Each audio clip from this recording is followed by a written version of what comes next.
વિદ્યાર્થી મિત્રો, ધોરણ 10 અને 12ની પરીક્ષા માટે આપને ખૂબ ખૂબ શુભેચ્છાઓ। આવો પરીક્ષા આપતી વખતે વિદ્યાર્થીઓએ ધ્યાનમાં રાખવા જેવી અગત્યની માહિતી મેળવીએ। વિદ્યાર્થીઓ પરીક્ષા કેન્દ્રમાં પ્રવેશ કરતી વખતે પ્રવેશપત્ર હાથમાં રાખો, જેથી પ્રવેશ મેળવતી વખતે ચકાસણી કરવામાં સરળતા રહે। પરીક્ષા સ્થળ ઉપર બિનજરૂરી સામાન કે સ્કૂલ બેગ લાવવાની નથી।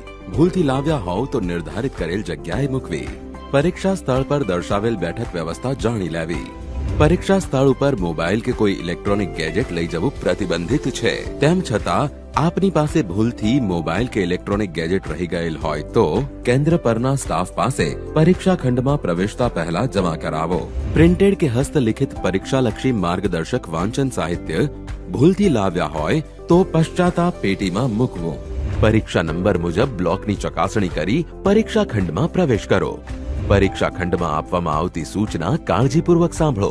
દરેકને મુખ્ય જવાબ વહી મળી જાય ત્યાં સુધી શાંતિથી બેસવું।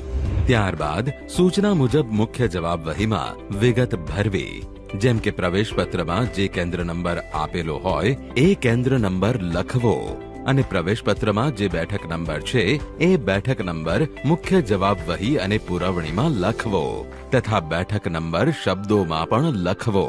વિદ્યાર્થીઓએ સહી અચૂક કરવી। ત્યારબાદ વિષયનું નામ અને કોડ નંબર, પરીક્ષાની તારીખ અને જવાબની ભાષા લખવી। સીસીટીવી કેમેરા સમક્ષ પ્રશ્નપત્રનું પેકેટ ખોલવામાં આવશે અને વિદ્યાર્થી પાસે પ્રશ્નપત્રનું પેકેટ સીલબંધ છે તે બદલની ખાતરી કરાવી સહી લેવામાં આવશે। પ્રશ્નપત્ર પૂરું અને યોગ્ય મળ્યું છે તે ચકાસી લેવું।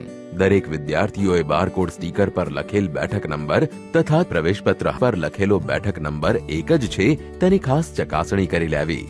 પરીક્ષા દરમિયાન આપના પ્રવેશપત્ર પર નિરીક્ષકની સહી કાળજીપૂર્વક કરાવી લો। મુખ્ય જવાબ વહી અને પુરવણી મળ્યાના પત્રક પર સહી કરવી। પરીક્ષા દરમિયાન સમયની માહિતી આપતા બેલને ધ્યાને લઈને જવાબ લખો। 10 મિનિટ બાકી હોવાનો બેલ વાગે ત્યારે પુરવણી જોઈતી હોય તો લઈ લેવી અને દોરાથી મુખ્ય જવાબ વહી અને પુરવણી બાંધી દેવી તથા સરવાળો કરી તેની સંખ્યા લખી દેવી।